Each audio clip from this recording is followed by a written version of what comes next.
बिस्मिल्लाहिर्रहमानिर्रहीम। अस्सलाम वालेकुम दोस्तों, मैं मोहम्मद सलीम और आप देख रहे हैं हमारे YouTube channel tech with Urdu की एक और न्यू वीडियो। दोस्तों उम्मीद करता हूं आप बिल्कुल ठीक ठाक होंगे। दोस्तों हमारी आज की वीडियो खासकर मेरे पाकिस्तानी भाइयों के लिए है।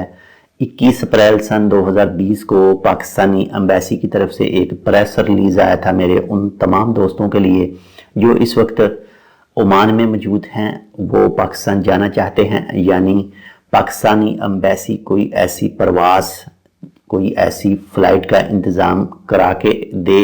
इस हवाले से तो उनकी तरफ से एक प्रेस रिलीज़ आया था, तो मैं वो प्रेस रिलीज़ आपके सामने आपको पढ़कर सुनाऊंगा और उसके बाद में कुछ थोड़ी सी इसकी तफसीलात भी आपके साथ शेयर करूंगा। तो जो पाकिस्तानी एम्बेसी की तरफ से जनाब के अहसन वागन साहब का नोटिफिकेशन आया था, यानी उनके प्रेस रिलीज आई थी, तो वो मैं आपको थोड़ी पढ़ के बता रहा हूँ और इसके बाद में हम इसके ऊपर थोड़ी बात करेंगे कि ये क्या चीज़ है और आप लोगों को क्या करना चाहिए। तो सबसे पहले जी, सल्तनत ओमान में मुकीम पाकिस्तानी कम्यूनिटी के मुअज़्ज़ज़ अरकान को इतला दी जाती है कि हालिया कोरोना वबा के पेश नज़र सफारतखाना ऐसे तमाम पाकिस्तानी शहरियों की जल्द और बाहिफाजत पाकिस्तान वापसी के लिए PIA की खुसूसी परवाज़ों का इंतज़ाम कर रहा है जो पाकिस्तान से ओमान तशरीफ़ लाए लेकिन परवाज़ों की मनसूखी के बायस वतन वापस ना जा सके।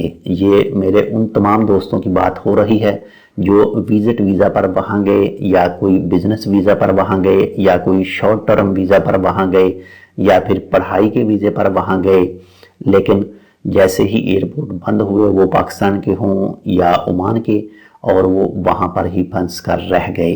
ये उनकी बात हो रही है, दूसरों की नहीं। जो वर्क वीज़े पर गए हैं ये उनकी बात नहीं। ये खासकर जो ये इंतज़ाम होगा, जो सबसे पहले इंतज़ाम होगा, ये उनके लिए होगा। ये मैं अपनी तरफ से कह रहा हूँ। जो रूटीन है, यानी जो फंसे हुए हैं, उनका लफ्ज़ अगर इस्तेमाल करें तो यही बनते हैं।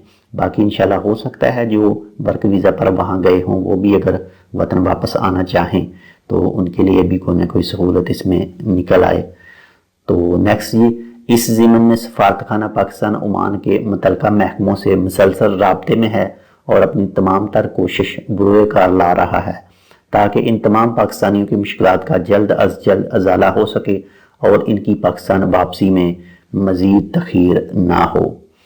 क्योंकि ये जो दोस्त हैं जो पढ़ाई के वीज़े पर गए, या फिर विज़िट वीज़ा पर गए, या फिर फैमिली ज्वाइनिंग वीज़ा पर गए, या फिर किसी दूसरे ऐसे शॉर्ट टर्म वीज़ा पर गए लेकिन उनका वीज़ा ख़त्म हो गया, या कुछ ऐसे दोस्त जिनको कंपनियों से निकाल दिया गया, ये ख़ासकर सबसे पहले उनके लिए है। क्योंकि उनके लिए लफ्ज़ इस्तेमाल हो सकता है कि फंस गए, वहाँ पर रुकावटें आ गई उनके लिए।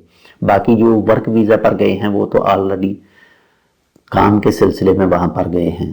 सफारतखाना पाकिस्तान के इल्म में ये बात आई है कि चंद मुफाद परस्त और मौका परस्त अनासर इस मौका से फ़ायदा उठाने की कोशिश कर रहे हैं और पाकिस्तानी कम्यूनिटी को सोशल मीडिया पे एक गुमराहकुन प्रोपेगेंडा मुहिम के ज़रिए ये खबर वायरल कर रहे हैं कि सलाम एयर की परवाज़ें ऐसे तमाम पाकिस्तानियों को वतन वापस ले जाने के लिए तैयार हैं जो कोरोना वबा के तनाज़ुर में परवाज़ों की मुअत्तली के बायस पाकिस्तान वापस ना जा सके।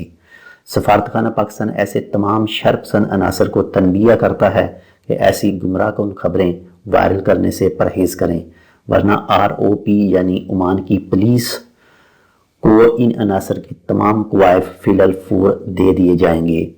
तो आप लोगों से भी रिक्वेस्ट है कि अगर आपके पास किसी भी तरह की ऐसी कोई फेक न्यूज़ आए या कुछ ऐसी खबर आए तो प्लीज़ इसको किसी भी सोशल मीडिया अकाउंट पर शेयर मत करें और ना ही कोशिश करके इसको मानें।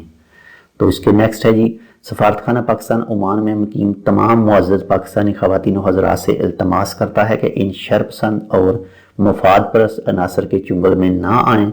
हमारी मुअज़्ज़ज़ मोहतरम पाकिस्तानी कम्यूनिटी पाकिस्तान का अनमोल एहसासा है और सफारतखाना इनकी तकालीफ को रफ़ा करना अपना फ़र्ज़ अवलीन और नस्बुल ऐन समझता है।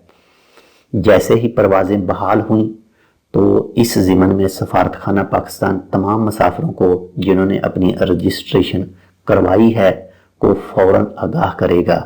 यानी आज से चंद दिन पहले कुछ پاکستانی ایمبیسی کی طرف سے ایک ڈاکومنٹ جاری کیا گیا تھا اور جس میں درخواست کی گئی تھی، بتایا گیا تھا کہ جو دوست بھی اس وقت عمان میں پھنسے ہوئے ہیں اور وہ واپس جانا چاہتے ہیں پاکستان، تو وہ اپنی کوائف وہاں پر وہ فارم پر لکھ کر اور سینڈ کریں ایمبیسی میں۔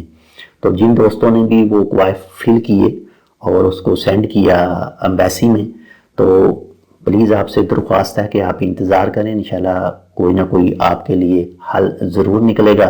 لیکن یہ جو 2 نمبر خبریں ہیں، فیک خبریں ہیں، اس کا حصہ مت بنیے اور انتظار کیجئے، انشاءاللہ ضرور آپ کا کوئی نہ کوئی حل ہوگا۔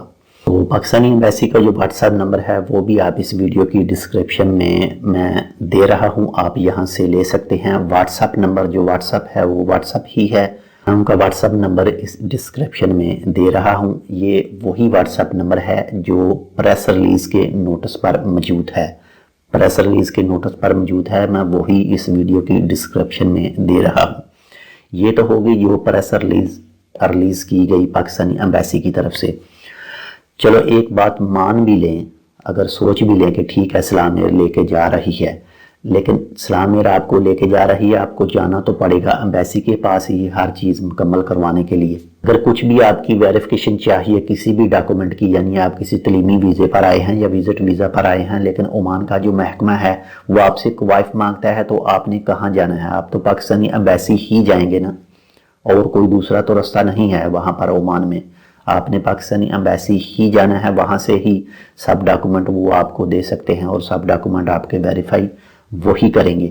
تو پلیز انتظار ضرور کیجئے گا، انشاءاللہ پاکستانی ایمبیسی آپ کی مشکلات کو بہت اچھی طرح سمجھتی ہے اور انشاءاللہ ضرور کوئی نہ کوئی حل نکلے گا۔ دوستو یہ تھی ایک چھوٹی سی معلوماتی ویڈیو جو پاکستانی کمیونٹی کے لیے تھی، یعنی پاکستانی ایمبیسی نے ایک پریس ریلیز کی تھی۔ تو امید کرتا ہوں آپ کو یہ انفارمیشن اچھی لگے گی۔ اگر آپ کو ہماری یہ انفارمیشن اچھی لگے تو لائک اور شیئر ضرور کیجئے گا۔ ہم انشاءاللہ ملیں گے آپ سے کسی ایسی ہی دوسری معلوماتی ویڈیو کے ساتھ اور کسی اور نئی اپڈیٹ کے ساتھ۔ تب تک کے لیے اللہ حافظ۔